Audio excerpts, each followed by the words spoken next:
Ciao ragazzi, bentornati su House Crusaders, il primo canale 100% in italiano dedicato al mondo di Warhammer e Age of Sigmar.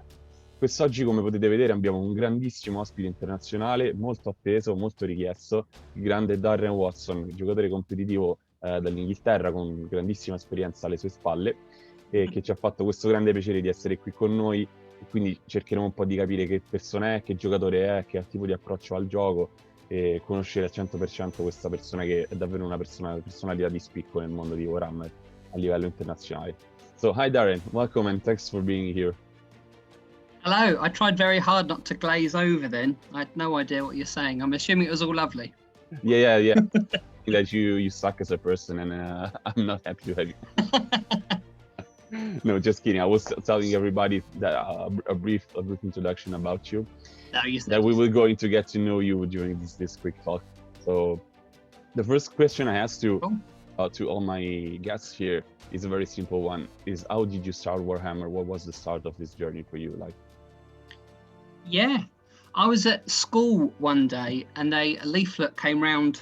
I was about 13 and a leaflet came round for Games Workshop.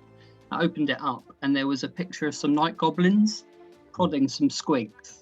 And I loved these little squigs. They were just giant mouths, you know. I thought that was dead funny. And I wanted to find out what that was about. And there was a local Games Workshop in Portsmouth. So I probably stole my train money from my mother or my father. And got over to Portsmouth on the train and went to Games Workshop. And I was welcomed by all the staff in there. And there was a guy, Mario, we used to call him, but his name was Bob. And he sat me down and he actually let me paint a squig. And he went round, you know, after I'd done this little squig, he then went round and showed everyone and told them what a wonderful job I'd done. And I fully believed I was the best painter he'd ever seen. But thinking about it, he was probably just trying to sell me some model. But it worked. And yeah. I came down the next Sunday and did what a lot of kids do, you know, started playing some games down there every Sunday. That was the Wednesday. And when I was old enough, I went down there on Saturdays and just fell in love with pretending I was a dragon or pretending I was an orc or, you know, pretending I was anything other than, you know, a scared schoolboy. Basically, the world was quite terrifying. I was a late developer, so I was about this big until I was about 16. But on the tabletop, you know, I was a giant. So yeah, I loved it. You were grot-sized by the time. yeah, grot-sized with an orc heart. Yeah, but with the hunger of a squig. Yeah, exactly. Right. So, does anyone ask you how you got into it, or have you told people that before? Oh yeah, I've told people that before. I started during middle school, so I was about 11 or 12, because a friend of mine started doing high elves, and it was during 6th edition fantasy, and there was that big rule book, and I was really absolutely clueless about how the game worked. I tried to read through it, but it was like mind-baffling for me. A big old rule book, wasn't it? Yeah. So I like the picture, I like the models. I fell in love with wood elves. That's why I started back again with Sylvanet some years ago. So yeah, at the time it was just a really quick, okay, I will try, okay, I failed, let's move on. Then I started back in 2017, I think. AOS was the thing. Yeah. So you grew apart from it when it became cool, and then it wasn't so cool, and then and then you were done with being cool and you came back to the hobby. Yeah, pretty much my journey as well. Yeah, it's been a wild ride. So from this young little kid who started painting lots and squigs, how was it that you ended up being like a competitive player, and what drew you to competitive Warhammer at the time? I think so. I've given this a bit of thought as to why I am so competitive, and I think it's my dad. He never let me win anything. So I don't think I've ever beaten him at chess. I don't think I've ever beaten him at tennis or cricket or football or darts or pool or anything. And it's funny because I've now got a son. He's 14 now. But I always imagined that when my son was old enough to play games, I would crush him like my father used to crush me. But games nowadays are all done on PCs. And probably everyone knows, if you know a little bit about me, you know I'm absolutely rubbish for technology. So my son absolutely crushes me on all these games as well. So I was a loser then, and I'm a loser now. But when I actually found something that I was good at, Warhammer, I just focus all my attention in on it, because it's one of the things that I think I'm pretty good at. So it's a big deal for me to actually be able to win something when I lost my father my entire life. And also growing. Sorry, go ahead. I was going to say, and growing up as well, the computer games that I did like weren't first-person shooters or Doom or anything like that. They were games like Command and Conquer or Age of Empires. These real-time strategy games. And you've got to, when you're playing those, to be successful, you've got to think, 10 minutes in the future, half hour in the future. And I think that's a real skill in Age of Sigmar or Warhammer or 40k or whatever tabletop war game you play, being able to imagine yourself 30 minutes in the future, 5 minutes in the future, So I think the love of those games and my father's horribleness with me growing up sort of turned me into the perfect tabletop war game. Well, not the perfect tabletop war game, but that was a perfect storm to sort of make me. The love for strategy games and a touch of revenge that made the perfect combo. Yeah, my opponent, I'm always imagining my father, the other side. Yeah. Sounds like some like Karate Kid stuff. Just focus on your father, just get back at him. Or Star Wars also as well, probably. Cool. So, you've been, how many years have you been playing tournament and competitive events? I've been playing since I was 13, and I would say I've been trying to do well at events since I was probably 15. I think I went to my first proper tournament when I was 15, and then we as the Bruces, so we've got like a gaming club that we sort of created in Portsmouth. So I'm from Portsmouth, the south coast of England, and all of us aren't particularly well versed with PCs. It's not just me. So when we were coming up through Warhammer, we didn't really pay much attention to the internet. So we were in our own little bubble. So we'd do tournaments, that we thought were really competitive, right? That were in Portsmouth or Plymouth, perhaps. We used to go to 4 every year, but we didn't really have a greater sense of how big it was elsewhere. We never really got involved in the bigger tournaments that are out there, or even international play. It wasn't something that was on our radar until Age of Sigmar sort of came along. I was one of those people that rage quit when Warhammer turned into Age of Sigmar. Regrettably, I really hated it. But then my friend Wayne made me play a game of Wanderers versus Dwarden, and he absolutely crushed me. And I got really annoyed that I'd lost so badly. And then that little part of my brain that really likes, so I like solving puzzles. And there was this puzzle, how can I, try and beat him the next time we play? And then that re-stoked that fire.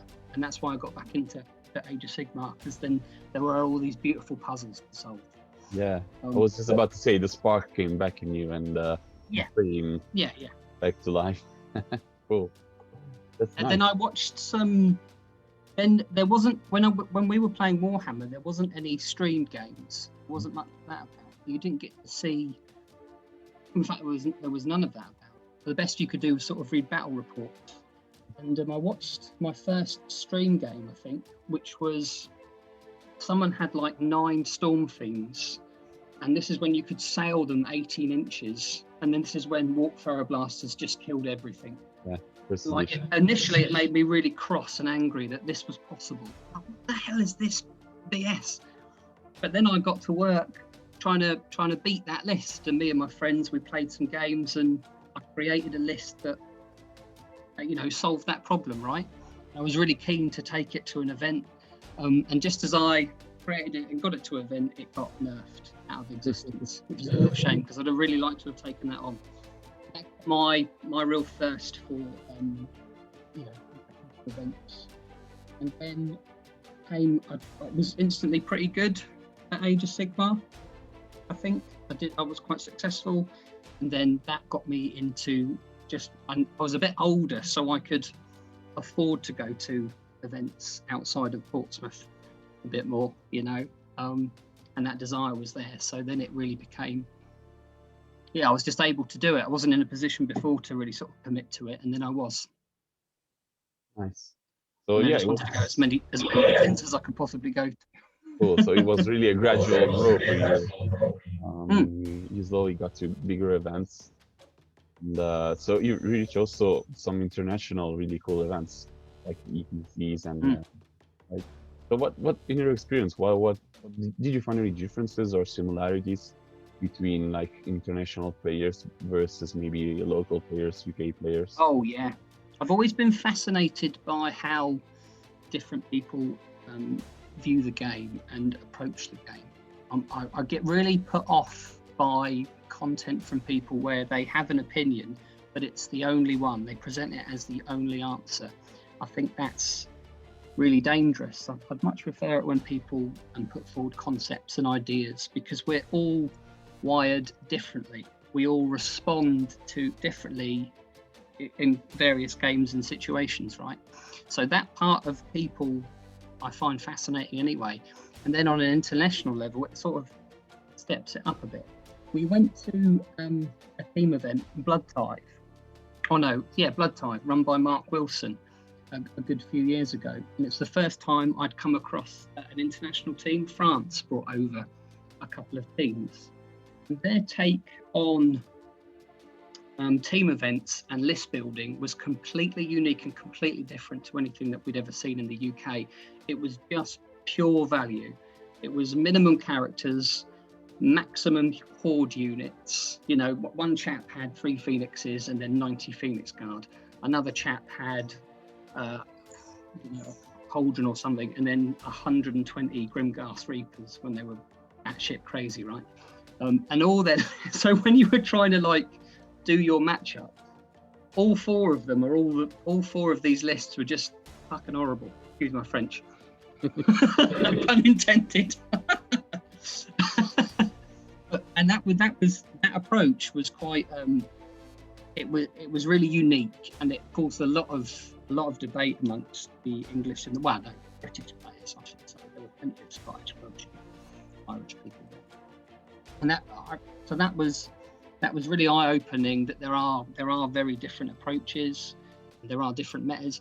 In the French meta, I learned that a lot of their tournaments are only done over 1 day, so you've only got to win 3 games as opposed to 5, and that's a completely different skill set and discipline. You can put a lot more focus and energy into that 1 day than you can over 2 days, because you can get burnt out over 2 days, can't you? So that was fascinating. So yeah, there's a great deal of differences.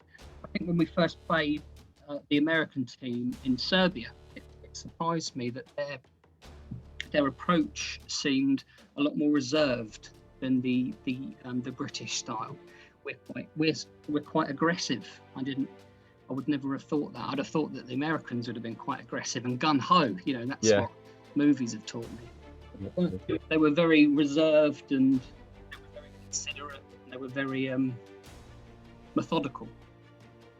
And I think that might be, I'm not sure because I've only played them once, but that's the impression that I get from American AOS.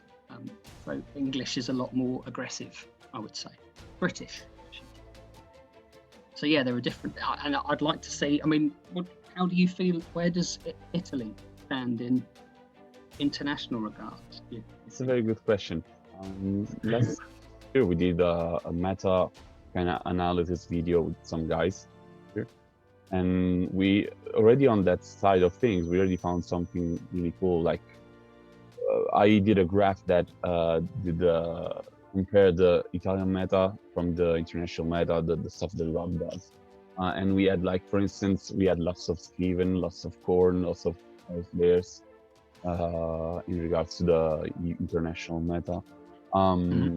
So one thing that I found probably is that people here either stick to an army for a longer time and try to do their best with it, or there's meta chasers like everywhere. And I don't want to mean it like a bad thing, because it's okay, everybody does their No, hobby. I don't. Yeah, I don't think it's a however bad they thing like. at all.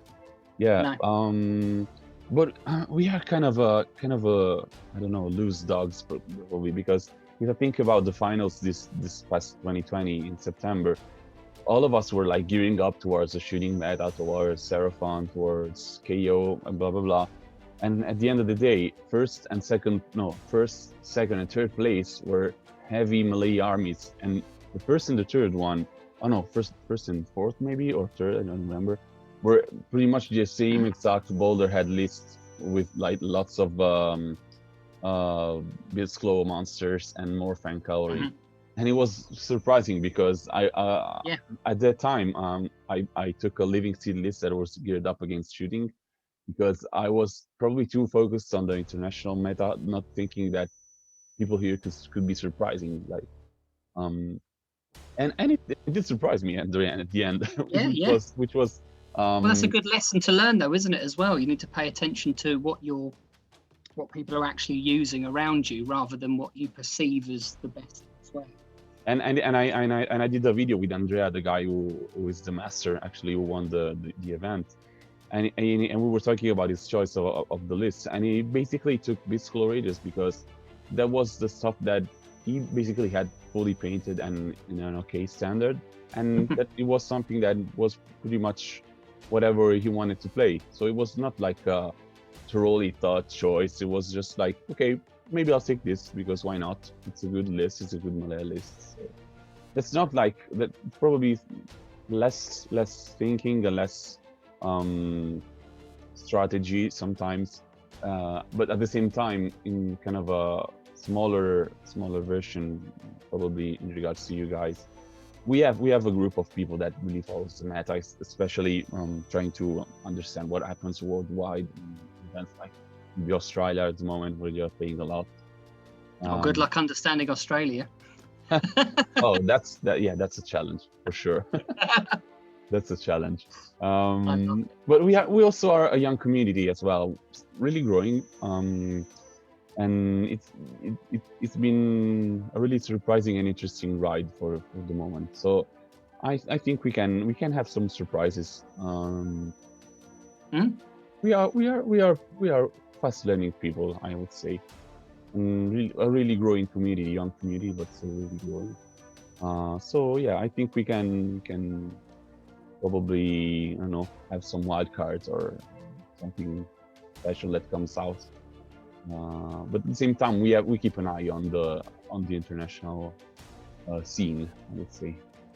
Yeah, I think it's a good idea to try and understand, but not lose yourself. So you can emulate people, but you need to understand yourself. Yeah, absolutely. And that goes onto the table, doesn't it? And I think that you can see that in international levels. I find it super interesting. You're in psychology, aren't you? Is that your field? Yeah, I'm a psychologist. Yeah. Yeah, very, very interesting. I wish I was better at education and I understood psychology, but you can apply so much of it to people at the tabletop, can't you? Well, something really important that I want to say to people who don't know is one of the first time that I read about you was on this really cool article you did for Gunhammer, I think. Mm-hmm. With the Hans Hammerers, I've never done anything for. The one about tabletop like psychology kind of. That was really, really, really, really cool. And I will post the link for it on the video as well, because it's a really interesting article. And as much as you say you'd want to know more, that article really gave me lots of inspiration or lots of really cool concept that you talked about. So I'll it's take that. yeah, Thank absolutely. you. And it tells a lot about you as a player, because as much as you can focus on training or list building and all that stuff, that's also all the mental part that lots of people forget about or don't even think about. And it really give me excitement and passion to understand it even more. So that was a cool addition to the stuff that I was trying to understand at the time. And really jump starting from here, I was going to ask you, you do this this kind of show with Rob. Is it like every month or so, every week? It tries to be. I've got a limited amount of time to do content. You don't know much about me. I've got lots of animals and a 14-year-old son, and I'm a commission-based life insurance salesman. So if I don't work, I don't earn. So I only get so much time. And I try to do a little bit of Age of Sigmar coaching. So quite often people will approach me for either list advice or advice on how to get better, etc. So I've got a limited amount of time to do content with Rob, but I try to do as much as I can. We aim for once a month, but sometimes, like last month, we did 2 shows. Yeah. And we basically, I try to explore other ways of playing the game, or trying to find some, interesting tech, be it an item or a sub-faction or something that people haven't generally seen. Because there's a lot of content about what's good and what will, win you games and be successful. But there's not there wasn't at the time when we started anyway, too much, on the fringes. Mm-hmm. And it's always been a desire to get people thinking for themselves. Because not that I think there's anything wrong with net listing. The desire to win is strong in us all. It's an evolutionary advantage, right? Yeah. So, But question that you I can wanted to think ask for you. yourself.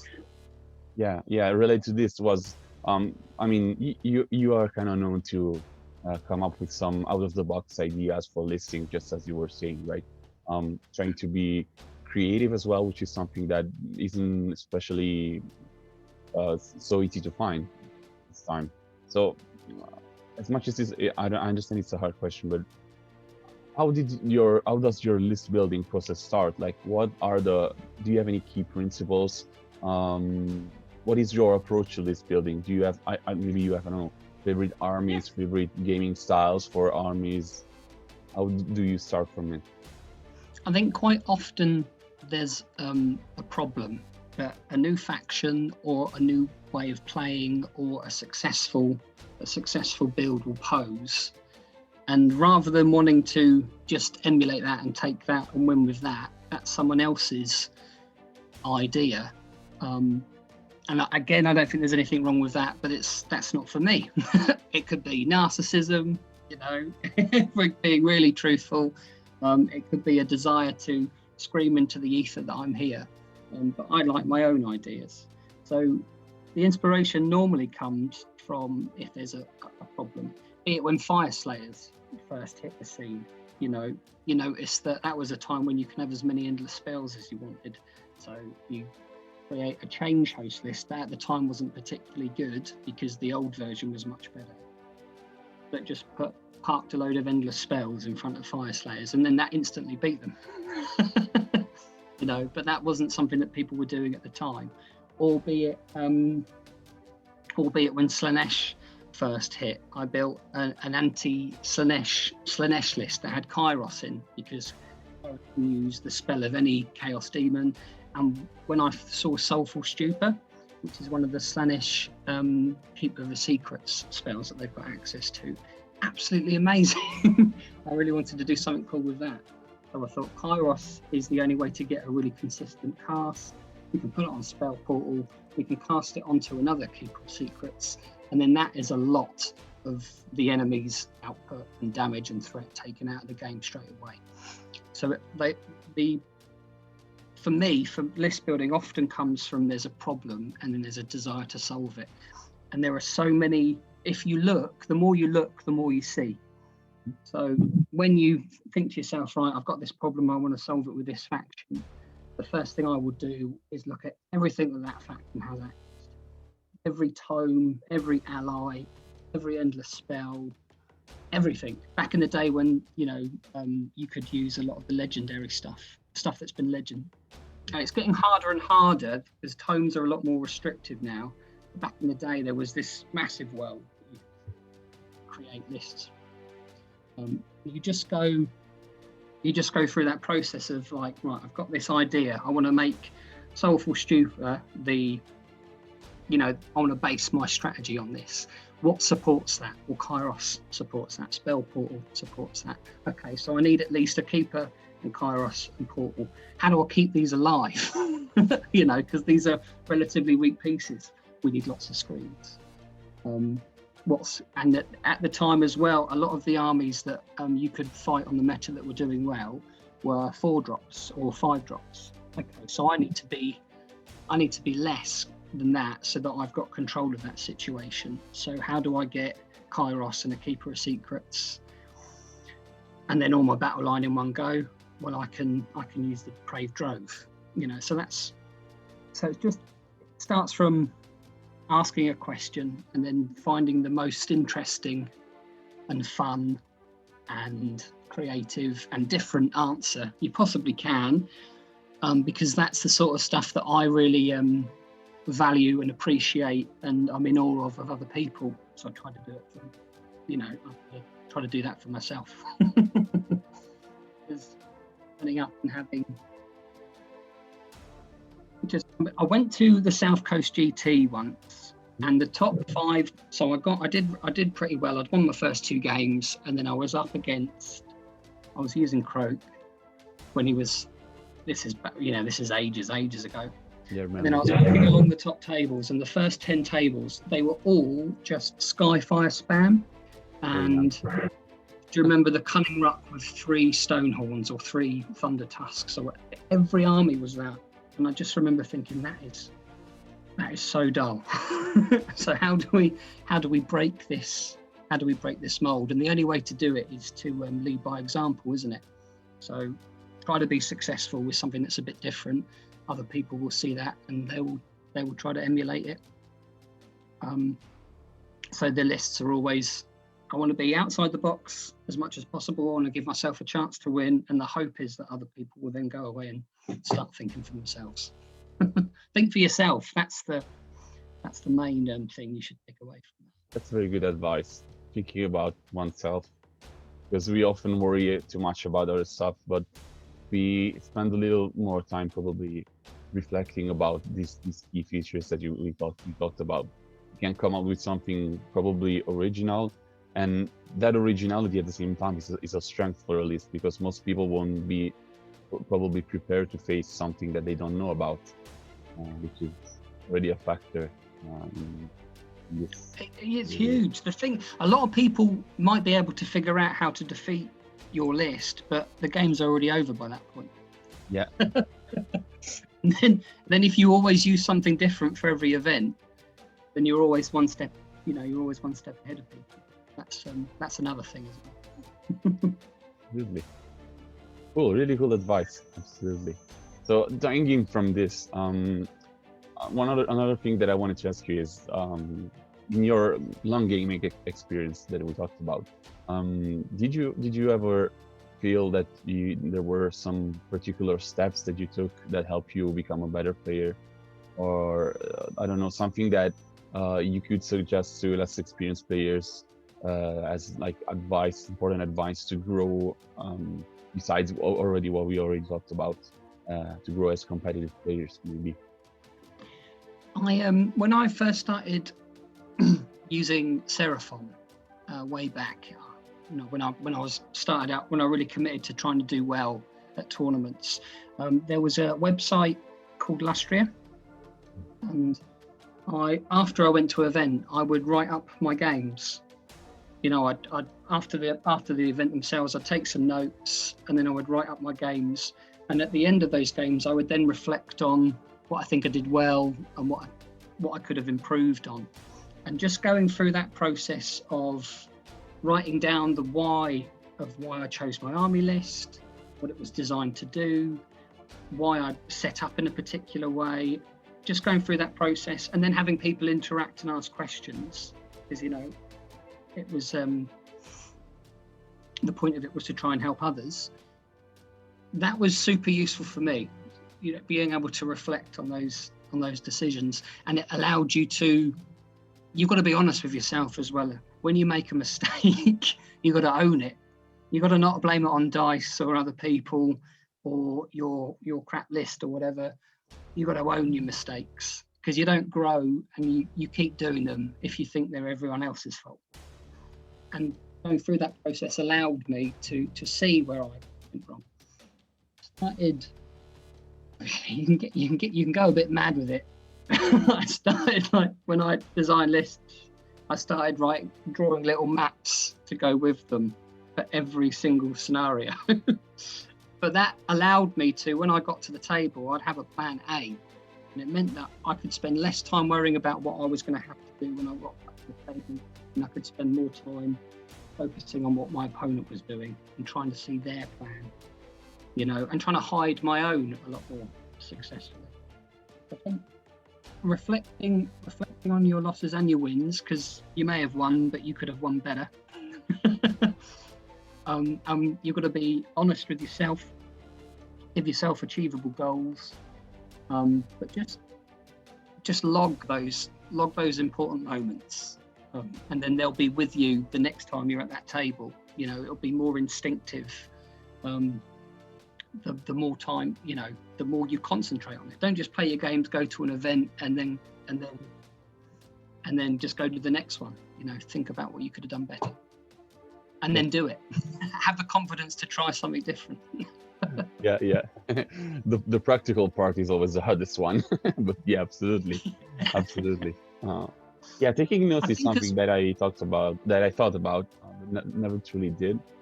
But it's something that probably helps a lot, even helps with general thoughts in your daily life, just writing down stuff.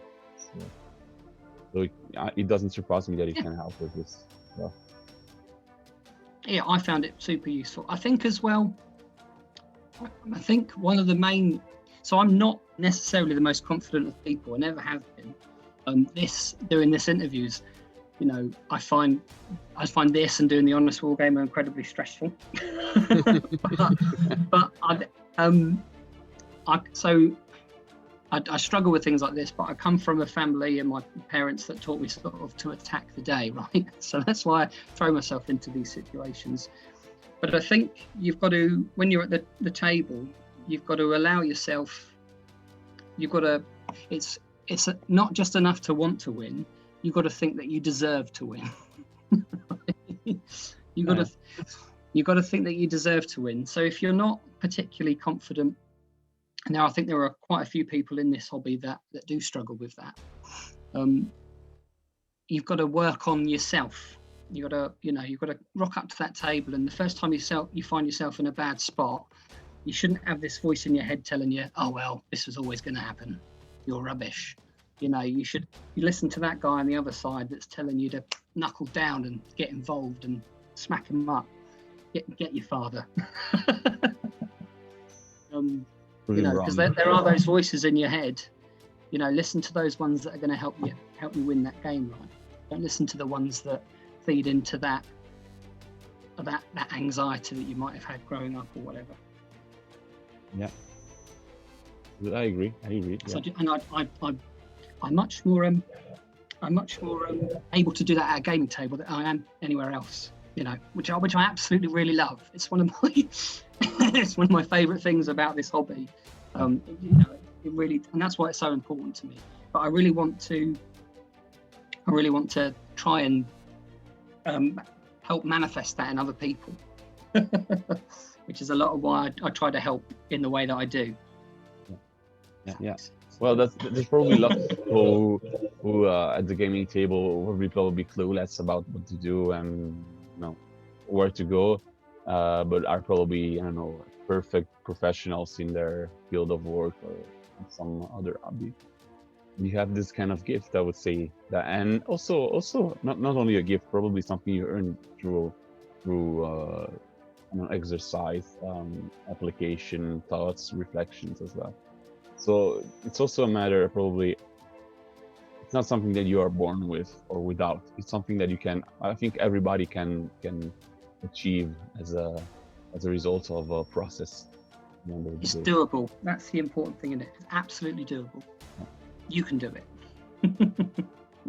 And he's talking to all of you guys. He's not only talking to me, he's talking to all of you, just to make sure that the message goes through. No, 100%. Yeah. There's Cool. quite often. Well, I was going to just mention, just to touch on that a bit more. Quite often, I used to, when I started doing quite well, I used to find this very strange that I'd walk up to a table and someone may have already heard about me. Mhm. They would say things like, "Oh, are you the Darren Watson?" And I always found that really, really weird. And then I would say, "Oh yeah, nice to meet you." And then sometimes people would shrink, and then they'd start sort of explaining to me that, "Oh, I'm going to try and do my very best, but I don't think I'm going to do very well." And I really hate that. That must be a horrible feeling, meeting someone for the first time and then thinking, "Oh, you know," and I don't want anyone to feel like that. You know, you don't have to at all. You should, when someone that you know of comes to the table, you should puff your chest out, right? you should be in your edge. I'm gonna get you. I'm gonna get your scalp. You know, like you're going down. That's the attitude that will get you through a game. And that's the main thing that's one of the things that when I play people that are intimidating, Jack Armstrong, Benjamin Sava, Ben Johnson, you know, these are all people that are very, very intimidating to play, right? I don't let them know how terrified I am. I square my shoulders, you know, and I'll tell them they're in trouble. Oh yeah. And it works. It has worked, you know. So don't ever shrink away from anyone at the table. Don't put anyone on a pedestal. I'll tell you this as well, even at the very, very top, games are riddled with mistakes, absolutely riddled with mistakes. And if you're thinking that person's perfect and you're not looking for those mistakes, then you're not going to notice them. So just stay calm and concentrate on what they're doing. And when they make a mistake, punish them. Yeah. Punish them. I agree with this. It has happened a couple of times to me as well. Fight. Yeah. That's true, because even at the top flight. Yeah, I mean, it's all in the confidence you show, because it doesn't have to be real confidence. Nobody knows that you're shitting your pants, probably. So as much as you show like you are somewhat sure about yourself and about what you're doing, it can be enough to convince that person that it truly is. You truly are convinced that you can play and you can beat them. But yeah, all jokes aside, that's really true, because a couple of times I've stumbled upon people that maybe recognize me from the channel, and first of all, it's really nice, and it's really I encourage people to go and say hi whenever, if ever they recognize me from here. And even though there was not this sort of sense that they were afraid of me as a player, in the sense of me being a really strong player. But even though there was even that little kind of pleasure in meeting somebody known in the scene, just that tiny bit of greatness feeling that it came back from me from this encounter, that already made me feel more sure about myself, more ready to face the game. It just gives you confidence, and confidence is key, right? Yeah, that's true. It's absolutely key. Yeah, so please do it more often with me, so I can win more games. Hopefully. But you can work on your confidence. Like I say, I historically haven't been the most confident person. I'm still not the most confident person in many aspects of my life, but you can work at it. Absolutely. And it does get easier. Yeah, don't be discouraged. Actually, Darren's telling you, so it's true. Has to be true. All right, Darren. So I think we've been through lots of interesting topics. Just to close this off, do you have any shout outs, anything that anybody you want to say hi, anything else, any closing thoughts? I'd love to shout out the Honest Wargamer and Rob. You know, thank you he's another chap that he made me do the content, you know, in the first place. I wouldn't have had the courage to do it. I'm terrible with technology. It always takes about 10 minutes just to sort out the microphone before every show, and he's always super patient with me, although I imagine he's dying inside most of the time. So just, yeah, thank you for that. Everyone, I'm trying to write a battle tome for halflings in Age of Sigmar, just to see if I can, and I've had loads and loads of people help me out with that. So thank you to everyone that's been involved in that. And then everyone that's involved in pushing international Age of Sigmar forward, like yourself.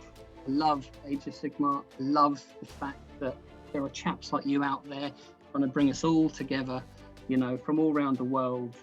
And it's much bigger than your little community or even your country, isn't it? There really is loads of very, very fine minds from all over the world, you know. So thank you for you know, pushing that forward, brother.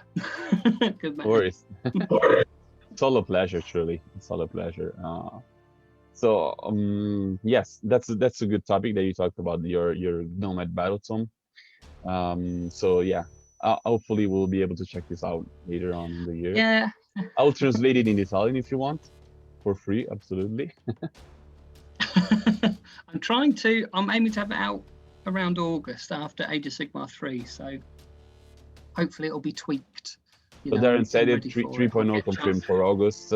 Is an internal source, so you can start to save the money for your new. Yeah. I'm just kidding. But yeah, we all suppose it's gonna drop. Cool, man. Wins. So people can find you on Twitter most of the times, right? Yeah, Positive Victim. That's me on Twitter. If you want any help, drop me a line.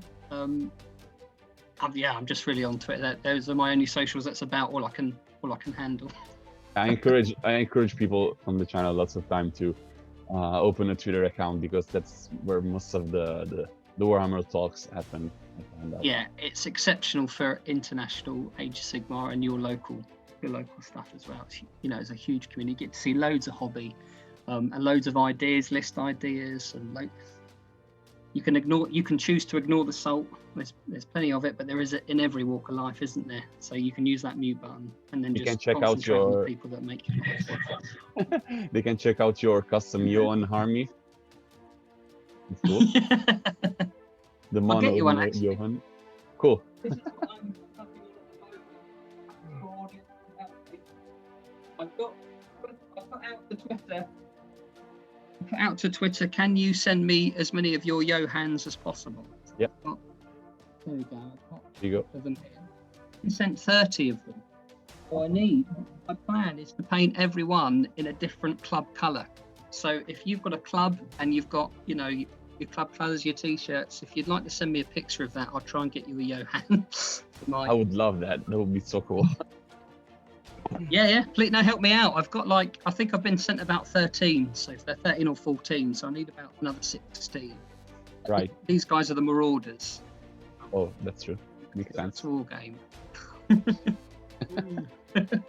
69. I love it.